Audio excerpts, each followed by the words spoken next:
نحمده ونصلي على رسوله الكريم اما بعد فاعوذ بالله من الشيطان الرجيم بسم الله الرحمن الرحيم رب اشرح لي صدري ويسر لي امري واحلل عقدة من لساني يفقهوا قولي. سبحان الذي، پاک ہے وہ ذات، اسرا جو رات کے وقت لے گیا، کس کو؟ بعبدہ اپنے بندے کو. کون بندہ؟ محمد صلی اللہ علیہ وسلم. کب لے گیا؟ لیلاً رات کے وقت. کہاں سے لے گیا؟ من المسجد الحرام مسجد حرام سے. کہاں پر لے گیا؟ الی المسجد الاقصی مسجد اقصی کی طرف. وہ کون سی؟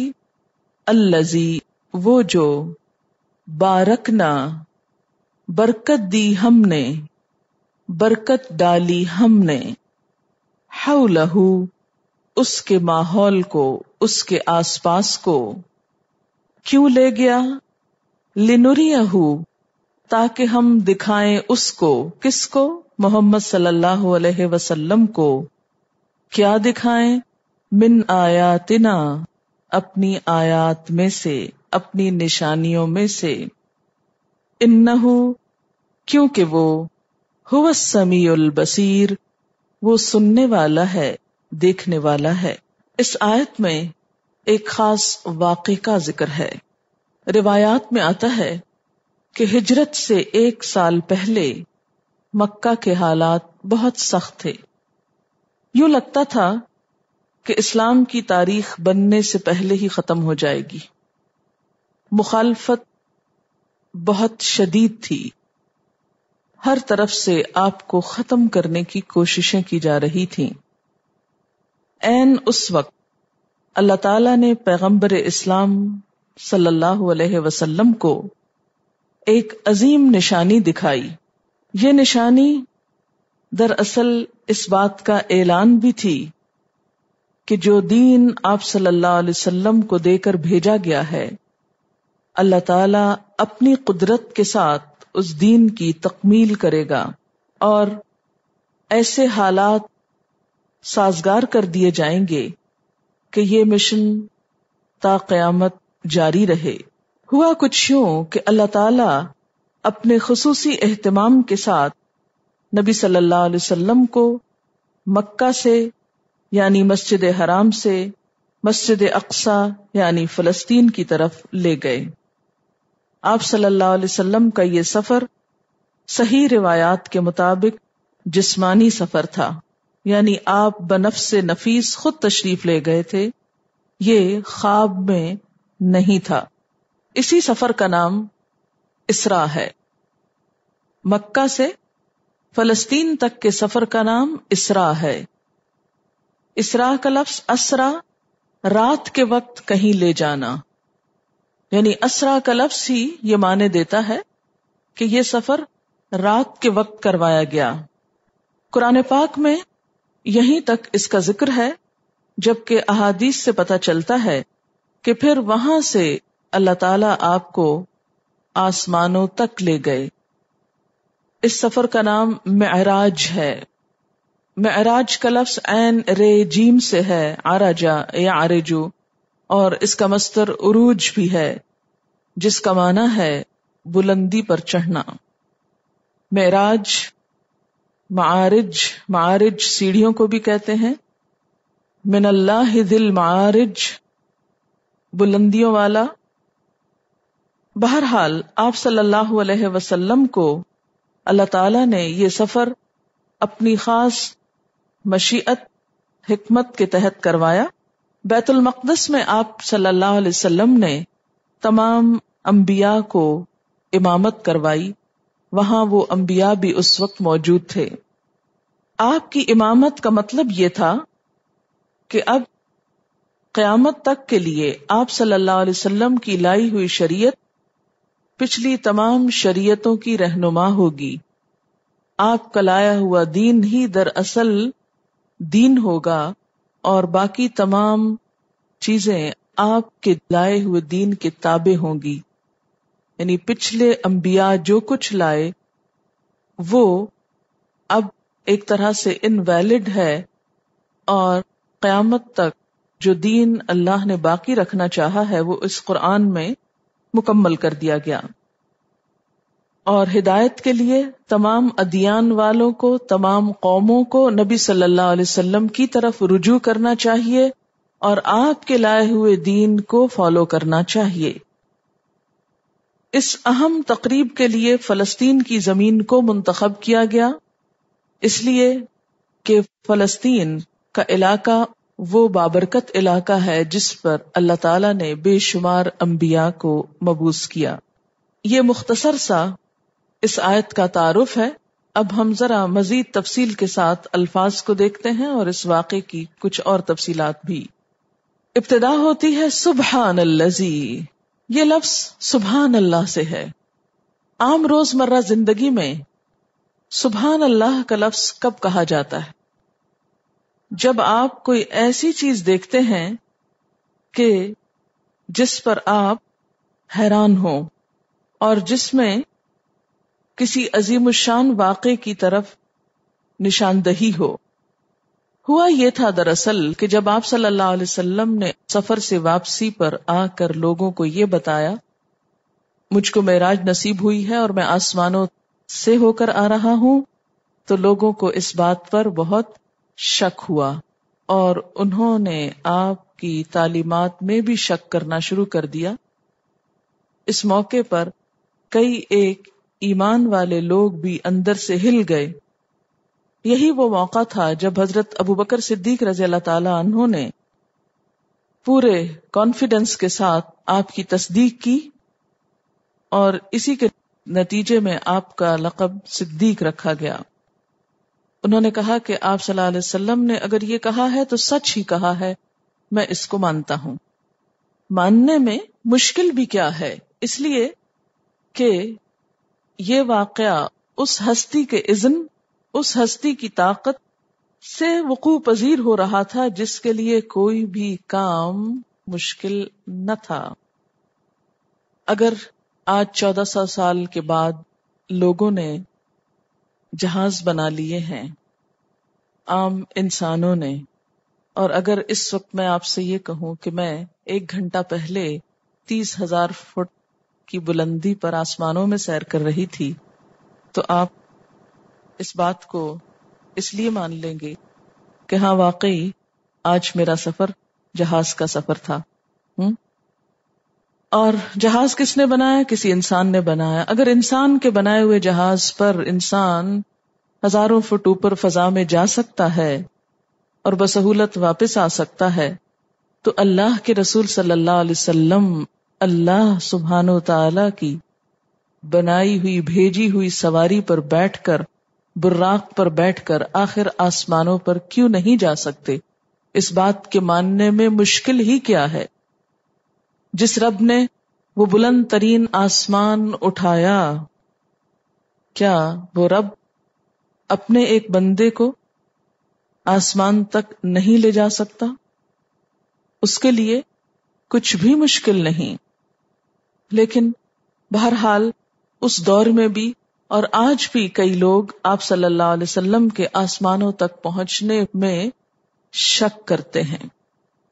لیکن غیب پر ایمان کیا تقاضا کرتا ہے کہ اگر آپ یہ فرماتے ہیں کہ میرے پاس فرشتہ آتا ہے، تو ایمان کہتا ہے کہ مان جاؤ کہ آپ کے پاس فرشتہ آتا ہے.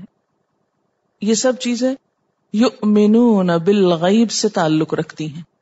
اور اگر آپ کہتے ہیں کہ میں آسمان پر گیا تو ہم کو ماننا ہوگا، اس لیے کہ آپ سچے نبی ہیں اور ہمارا ایمان اس بات کا تقاضا کرتا ہے کہ آپ کی اس بات کو سچا مانا جائے. بہرحال یہ واقعہ ایک عظیم الشان واقعہ تھا، اسی لیے اس کا آغاز ہو رہا ہے سبحان الذی. پاک ہے وہ ذات، کس سے؟ ہر عیب سے، ہر کمزوری سے، ہر نقص سے. سبحان الذی اسرا، جو رات کے وقت لے گیا، بعبدہ، اپنے بندے کو. لیلاً، تاکید کے لیے دوبارہ رات کا لفظ آیا. من المسجد الحرام، یعنی مکہ سے، الی المسجد الاقصی. مسجد حرام کو مسجد حرام کیوں کہا جاتا ہے؟ اس لیے کہ یہ حرمت والی جگہ ہے جہاں پر کسی انسان کا، کسی جانور کا خون بہانا، شکار کرنا، درختوں کو کاٹنا، اس کے آس پاس کے علاقے میں بھی ایک مخصوص ایریے تک یہ سب کچھ منع ہے. یعنی حرمت والی جگہ ہے جہاں عزت، جان، مال، ہر چیز حرام ہے دوسروں پر.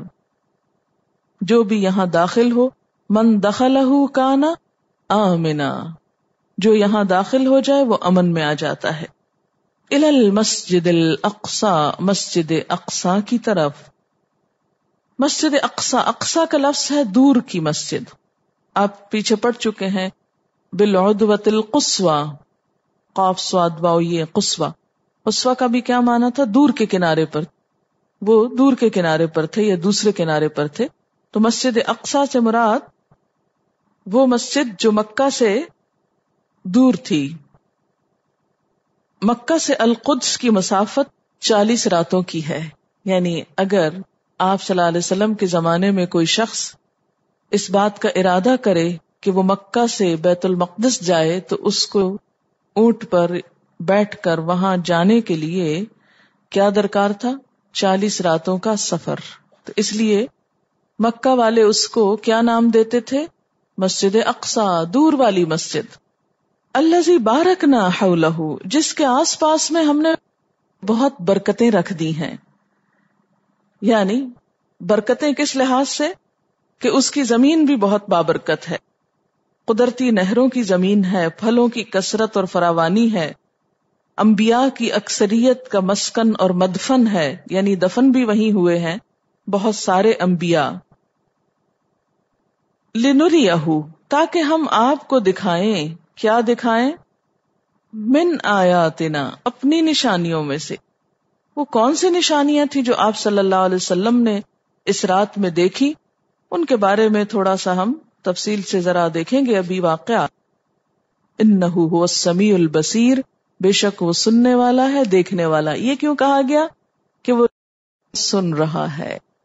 جو کچھ لوگ اس خاص واقعے پہ تبصرے کر رہے ہیں، اس کے بارے میں شک کر رہے ہیں، وہ سب کو سن رہا ہے، دیکھ رہا ہے، جانتا ہے کہ کون کس حال میں ہے. یہ واقعہ جس کا اس آیت میں ذکر ہے معراج اور اسراء کے نام سے مشہور ہے. اس واقعے کے راویوں کی تعداد صحابہ میں سے 25 ہے، یعنی 25 صحابہ اس کا ذکر کرتے ہیں. ان میں سے مفصل ترین روایات حضرت انس بن مالک، حضرت مالک بن صعصع، حضرت ابو ذر غفاری، حضرت ابو ہریرہ سے مروی ہیں. ان کے علاوہ حضرت عمر، حضرت علی، حضرت عبداللہ بن مسعود، حضرت عبداللہ بن عباس، حضرت ابو سعید خدری، حضرت حذیفہ بن یمان، حضرت عائشہ اور دوسرے متعدد صحابہ نے بھی اس کے بعض اجزاء بیان کیے ہیں رضی اللہ تعالی عنہم اجمعین. حدیث میں جو تفصیلات آئی ہیں ان کا خلاصہ یہ ہے کہ رات کے وقت جبریل علیہ السلام آپ کو اٹھا کر مسجد حرام سے مسجد اقصی تک براق پر لے گئے. براق کیا چیز تھی؟ براق کا لفظ برق سے ہے. کہا جاتا ہے کہ وہ ایک جانور تھا، اور جانور سے شاید اس لیے بھی تشبیہ دی گئی ہو کہ اس دور میں جانور ہی سواری کے لیے استعمال کیے جاتے تھے. لیکن براق کیوں کہا گیا برق سے؟ کہ اس کی رفتار بجلی کی رفتار کی طرح تھی. جیسے بجلی یا روشنی کی رفتار ہے، مثلا 1 سیکنڈ میں 3 لاکھ کلومیٹر، 1,86,000 میل یا 3 لاکھ کلومیٹر سفر کرتی ہے. آپ دیکھیے کہ یہاں پر بہت دلچسپ بات ہے نا، اسرا بعبدہ لیلاً، پوری رات بھی نہیں، رات کا بھی ایک حصہ، ساری رات کا سفر نہیں تھا. اللہ تعالیٰ جب اپنے بندے کو لے گیا تو کس طرح لے گیا؟ لیلاً، اسم نکرہ ہے، پڑھ چکے نا اسم نکرہ. تو نکرہ میں کیا آتا ہے؟ یعنی ایک حصہ، تھوڑا سا، کچھ، کوئی، سم. نکرہ کے معنوں میں سم کا آتا نا. تو آپ خود سوچیں کہ اگر براق پر آپ تشریف لے گئے تھے اور براق برق سے ہو، اور برق بجلی کو کہیں، اور بجلی سے جو لائٹ پروڈیوس ہوتی ہے وہ لائٹ کا سفر کیا ہوتا ہے؟ 1 سیکنڈ میں آپ یہاں سے وہاں جا سکتے ہیں، کچھ بھی مشکل نہیں. یہ مشکل ہم کو لگتی ہے نا کہ ابھی انسانوں کے پاس ایسے سفر کرنے کے لیے اور اتنے فاصلے طے کرنے کے لیے سواریاں نہیں ہیں. اللہ تعالیٰ کے لیے کچھ بھی مشکل نہیں. اور پھر وہاں سے آسمان تک، اور پھر واپس بھی آ گئے۔ آپ نے انبیاء کے ساتھ نماز ادا کی، اب آپ کہیں گے وہ تو سب فوت ہو چکے تو کیسے ادا کی؟ اللہ تعالیٰ کے لیے کیا مشکل ہے کہ کسی بھی انسان کو جب چاہے مار دے، جب چاہے زندہ کر لے، اور جب چاہے اس کو جسم دے دے، جب چاہے وہ واپس لے لے، چیزوں کو جوڑ دے، چیزوں کو الگ کر دے۔ یہ سب سوال اس وقت پیدا ہوتے ہیں جب ہم کو اللہ کی قدرت پر یقین نہیں ہوتا، پھر ہم شک کرنے لگتے ہیں یہ کیسے، وہ کیسے۔ آپ دیکھیں کہ آج کے دور میں آپ ایک بٹن ٹچ کرتے ہیں ریموٹ کنٹرول کا اور وہاں ایک دنیا نظر آنے لگتی ہے ٹیلی ویژن کی اسکرین پر۔ تو 1400 سال پہلے اگر کوئی یہ کہتا کہ آپ ایک ٹچ سسٹم سے بالکل دوسری دنیا کی تصویریں دیکھ سکتے ہیں تو کوئی نہ مانتا۔ لیکن آج انسانوں نے خود ایسی چیزیں بنا لی کہ یہاں بیٹھ کر آپ بالکل اپنے سے اپوزٹ ورلڈ کے لائیو پروگرامز دیکھ سکتے ہیں۔ تو نبی صلی اللہ علیہ وسلم کے لیے آخر کیا مشکل تھی کہ اللہ کے کن کہنے سے وہ ان میں سے کوئی بھی کام نہ کر سکتے۔ بہرحال جو ہمیں بتایا گیا ہم اس کو مانتے ہیں، آمنا وصدقنا، ہم ایمان لائے اور ہم نے تصدیق کی۔ پھر آپ کو آسمان بالا کی طرف لے جایا گیا، وہاں مختلف آسمانوں میں آپ نے سیر کی، ایک کے بعد ایک آسمان پر، اور ہر آسمان پر متعدد چیزوں کو دیکھا۔ وہاں پر جلیل القدر انبیاء سے آپ کی ملاقات ہوئی، اور آخر کار آپ انتہائی بلندیوں پر پہنچ کر اپنے رب کے حضور حاضر ہوئے، اور اس موقع پر اہم ہدایات کے علاوہ آپ کو 5 وقت کی فرض نماز کا تحفہ بھی ملا۔ بہرحال بعض روایات سے پتہ چلتا ہے کہ آپ کو جنت اور دوزخ بھی دکھائی گئیں، اور اس میں کچھ لوگوں کو سزا پاتے ہوئے بھی آپ صلی اللہ علیہ وسلم نے دیکھا۔ جب آپ نے لوگوں سے یہ سب باتیں ذکر کی تو کفار مکہ نے اس کا بہت مذاق اڑایا، اور مسلمانوں میں سے بھی بعض کے ایمان متزلزل ہو گئے۔ سورۃ نجم کی آیت 13 سے 18 میں کچھ تفصیلات آپ صلی اللہ علیہ وسلم کے انتہائی بلندیوں تک پہنچنے کی ملتی ہیں۔ وَلَقَدْ رَآهُ نَزْلَةً أُخْرَى عِنْدَ سِدْرَةِ الْمُنْتَهَى عِنْدَهَا جَنَّةُ الْمَأْوَى إِذْ يَغْشَى السِّدْرَةَ مَا يَغْشَى مَا زَاغَ الْبَصَرُ وَمَا طَغَى لَقَدْ رَآى مِنْ آيَاتِ رَبِّهِ الْكُبْرَى۔ اور اسے تو ایک مرتبہ اور بھی دیکھا تھا سدرۃ المنتہا کے پاس، اسی کے پاس جنت المأویٰ ہے، جبکہ سدرہ کو چھپائے لیتی تھی وہ چیز جو چھا رہی تھی، نہ تو نگاہ بہکی نہ حد سے بڑی، اور یقیناً اس نے اپنے رب کی بڑی نشانیاں دیکھ لیں۔ اس میں اہم ترین جملہ کیا ہے؟ لقد رأى من آیات ربہ الکبریٰ۔ وہاں اس نے کیا دیکھا؟ اپنے رب کی بڑی بڑی نشانیاں دیکھیں۔ کیونکہ اللہ تعالیٰ نے اس سفر کا مقصد کیا بتایا؟ لِنُرِيَهُ مِنْ آیاتنا، کہ ہم آپ کو اپنی نشانیاں دکھائیں۔ آپ دیکھیے کہ نبی صلی اللہ علیہ وسلم تمام انسانوں کے رہنما تھے، رہتی دنیا تک کے لیے۔ اللہ اور بندے کے درمیان ایک تعلق ہے، ایک ذریعہ ہے، اللہ تک پہنچنے کا ایک واسطہ ہے۔ آپ نے جو کچھ ہمیں سکھایا ہم اس پر ایمان لاتے ہیں۔ سکھانے والے کے لیے ضروری ہوتا ہے کہ وہ جو کچھ سکھائے خود اس کا ان باتوں پر پورا یقین ہو، ایمان ہو۔ اور کسی بھی چیز پر ایمان اور یقین کب پختہ ہوتا ہے؟ جب انسان اس کا مشاہدہ کر لیتا ہے۔ ایک سنی ہوئی بات اور ایک دیکھی ہوئی بات میں بہت فرق ہوتا ہے۔ کوئی بھی چیز سننے کے علاوہ جب آپ دیکھتے ہیں تو آپ کا یقین اور ایمان پختہ ہوتا ہے، آپ کا شک دور ہو جاتا ہے۔ اگر استاد شک میں ہو کسی چیز کی طرف سے تو طالب علموں کے اندر یقین کبھی نہیں آتا، ایمان پختہ نہیں ہو سکتا۔ آپ کو یاد ہوگا کہ ابراہیم علیہ السلام نے بھی اللہ تعالیٰ سے سوال کیا تھا کیف تحیی الموتیٰ، اللہ تعالیٰ مردوں کو کیسے زندہ کرتے ہیں؟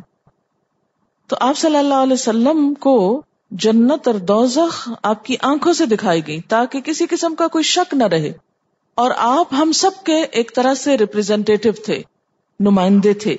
آپ نے دیکھا، ہم آپ پہ ایمان لائے، آپ نے آ کر ہم کو بتایا، ہم سب نے اس پر یقین کیا کہ ہاں واقعی ایسا ہوا تھا۔ اس میں ایک اور بات بھی نکلتی ہے، اور وہ یہ کہ آپ صلی اللہ علیہ وسلم ایک انسان تھے، اور انسانوں کا رتبہ فرشتوں سے بھی بلند تر ہے. اسی لیے جب آپ صلی اللہ علیہ وسلم انتہائی بلندیوں پہ تشریف لے گئے سدرۃ المنتہا کے پاس، تو وہاں پر ایک مقام ایسا آیا کہ جبریل نے جانے سے بھی انکار کر دیا کہ اگر میں اس جگہ سے آگے بڑھوں تو میرے پر جل جائیں گے. تو گویا انسان اتنی بلندیوں تک پہنچا کہ جہاں فرشتے بھی نہیں پہنچ سکتے. انسان کے لیے کائنات بنی. انسان اللہ تعالی کی بہترین مخلوق ہے، اسے عقل سے نوازا گیا، اسے انبیاء کی رہنمائی دی گئی، اور آخری نبی کو وہ بلند ترین مقام دیے گئے کہ جس کی وجہ سے انسانیت کا سر ہمیشہ کے لیے بلند رہے اور اس کی فوقیت ہر ایک پر قائم ہو جائے. تو ایک نبی کے طور پر، ایک معلم کے طور پر ہم سب کے لیے آپ کا یہ سفر انتہائی مفید تھا. سفر بذات خود ایک لرننگ ہوتی ہے، اور وہ تجربے انسان حاصل کرتا ہے جو گھر بیٹھ کر نہیں کر سکتا. اسی لیے کہا جاتا ہے کہ سفر وسیلہ ظفر. یہ محاورہ سن رکھا ہوگا اردو کا، جس کا معنی کیا ہے کہ سفر کامیابی کا ذریعہ ہوتا ہے. نبی صلی اللہ علیہ وسلم کے سفر علم کی یہ سنت صحابہ کرام میں بھی باقی رہی، پھر اس کے بعد تابعین میں، اور تاریخ کا ایک حصہ بن گئی. حتیٰ کہ غیر مسلم مورخین اس بات پر حیران پریشان ہوتے ہیں کہ مسلمانوں کو کیا جنون تھا کہ جنہوں نے علم کی خاطر دور دراز سفر کیے. اور صحابہ کرام نے بعض اوقات صرف ایک حدیث کے حصول کے لیے مدینہ سے مصر تک کا مہینے کا سفر کیا، اور ایک ایک حدیث سن کر واپس آ گئے. علم کو جمع کرنے میں مسلمانوں کی جو کوششیں تاریخ میں موجود ہیں، اس کا مقابلہ دنیا کی کوئی قوم اس دور میں نہ کر سکی. اسی لیے علامہ اقبال نے کہا تھا کہ تو ثابت وہ سیارہ، تو ایک جگہ جم کے بیٹھا ہوا ہے اور وہ سیارہ، جیسے پلانٹس گھوم رہے ہیں ہر وقت، مسلمان اسی طرح گھوم گھوم کر علم جمع کر رہے ہیں. اسی لیے ہم دیکھتے ہیں کہ محدثین اس شخص کی حدیث ہی قبول نہیں کرتے تھے، یعنی اس شخص سے، اس عالم سے علم نہیں حاصل کرتے تھے جس نے صرف اپنے شہر میں علم حاصل کیا ہو اور جس نے علم کے لیے سفر نہ کیا ہو. تو علم کے لیے سفر، اس کی ابتدا اور آغاز، اور علم یقین کے لیے کہ عین الیقین کے ساتھ علم حاصل کیا جائے، اس کا آغاز نبی صلی اللہ علیہ وسلم سے ہوتا ہے. کس میں؟ تاریخ اسلام میں. بہرحال یہ ایک سائیڈ کا سبق تھا سیکھنے کا. پھر اس کے بعد فرمایا وَآتَيْنَا مُوسَى الْكِتَابَ، اور ہم نے موسیٰ علیہ السلام کو کتاب عطا کی. وَجَعَلْنَاهُ هُدًى لِبَنِي إِسْرَائِيلَ، اور ہم نے اس کتاب کو بنی اسرائیل کی ہدایت کا ذریعہ بنا دیا. کون سی کتاب تھی؟ تورات. اور اس کتاب میں کیا سبق دیا لوگوں کو؟ اللہ تتخذوا من دونی وکیلا، کہ میرے سوا کسی کو اپنا وکیل نہ بنانا، میرے سوا کسی کو اپنا وکیل نہ بنانا. وکیل کس کو کہتے ہیں؟ کارساز کو، یعنی کسی پہ ڈپینڈ نہیں کرنا، کسی پہ توکل نہیں کرنا. تو بات یہ ہے کہ رات کا جو میسج اللہ تعالیٰ نے ہم کو بتایا وہ کیا ہے؟ اللہ تتخذوا من دونی وکیلا، میرے سوا کسی پہ بھروسہ نہیں کرنا، کسی کو کارساز مت سمجھنا کہ وہ تمہارا کام نکالے گا، کسی پہ ڈپینڈ نہیں کرنا. اس لیے کہ کل من علیہا فان، ہر چیز ختم ہونے والی، ایک ہستی ہے جو باقی رہنے والی، اور وہ اللہ رب العزت کی ہستی. اگر ہم اس پر بھروسہ کرتے ہیں تو وہ خود ہماری مدد کے اسباب پیدا کر دیتا ہے. کوئی ایک شخص یا انسان یا کوئی مال یا دولت یا گھر یا شوہر یا بچے یا دوست احباب استاد، کوئی بھی سہارا نہیں ہے. سہارا صرف اللہ کی ذات ہے. اور جو شخص اللہ کو حقیقی معنوں میں سہارا سمجھتا ہے وہ کبھی مایوس نہیں ہوتا، اور کبھی بھی پھر صراط مستقیم سے ہٹتا نہیں، اور کبھی بھی اس کے قدم ڈگمگاتے نہیں. نہ خوشامد اس کو پھسلاتی ہے اور نہ ہی تکلیفیں اس کے راستے میں حائل ہوتی ہیں۔ دین کا اصل مقصود بھی یہی ہے کہ بندہ اپنے رب سے اس طرح جڑ جائے، بندہ اپنے رب کو اس طرح پالے کہ اس کے سوا سارے سہارے بیکار نظر آئیں۔ حقیقی معرفت کہ اصل طاقت اور اصل قوت اللہ ہی کی ذات ہے، اور کسی بھی معاملے میں مجھے کسی انسان یا دنیاوی کسی بھی وسیلے کی طرف دیکھنے سے پہلے رب کی طرف دیکھنا ہے، اس سے مانگنا ہے۔ صحابہ کرام کے بارے میں آتا ہے کہ اگر ان کی جوتی کا تسمہ بھی ٹوٹ جاتا تو رب سے مانگتے، رب کی طرف دھیان جاتا، اللہ ہی دے گا، وہی سبب پیدا کرے گا۔ کیونکہ اگر انسان کو کوئی انسان دیتا بھی ہے تو یہ دراصل اللہ کا پیدا کردہ سبب ہوتا ہے۔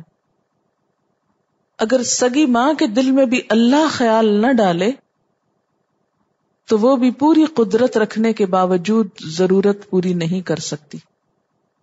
ماں اگر دیتی ہے تو اس دل میں بھی محبت اللہ نے ڈالی، اور جن ماؤں کے دل میں اللہ محبت نہیں ڈالتا، ماں ہوتے ہوئے کچھ نہیں دے سکتی۔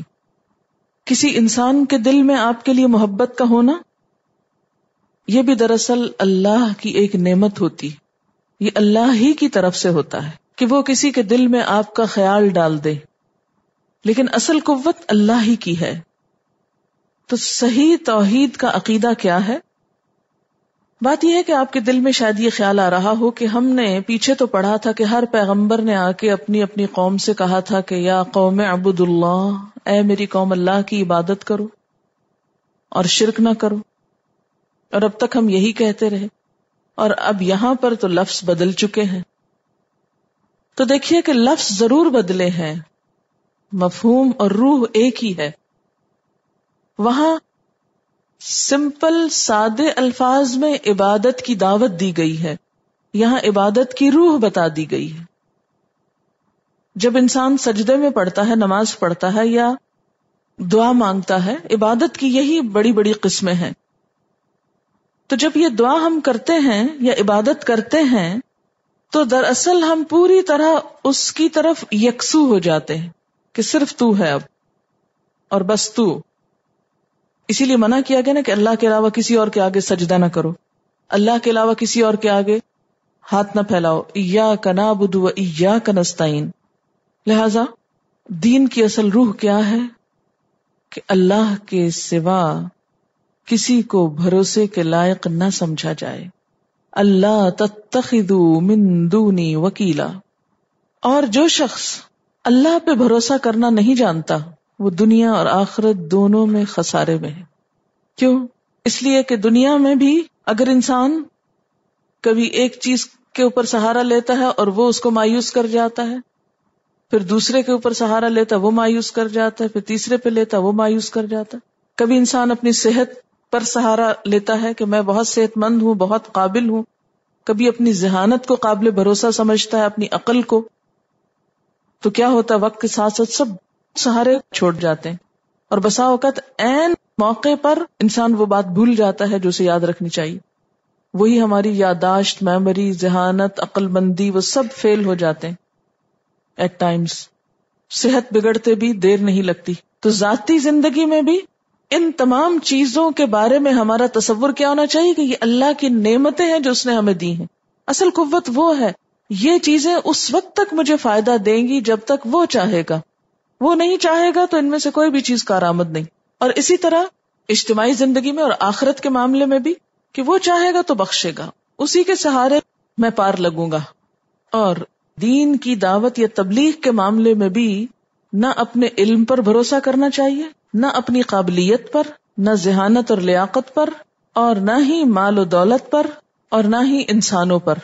یہ تمام چیزیں اللہ کی نعمتیں ہیں، احسان ہیں جن پر اس کا شکر ادا کرنا چاہیے، لیکن اصل چیز اللہ کی ذات ہے۔ وآخر دعوانا ان الحمد للہ رب العالمین۔ سبحانک اللہم وبحمدک نشہد ان لا الہ الا انت نستغفرک ونتوب الیک۔ السلام علیکم ورحمۃ اللہ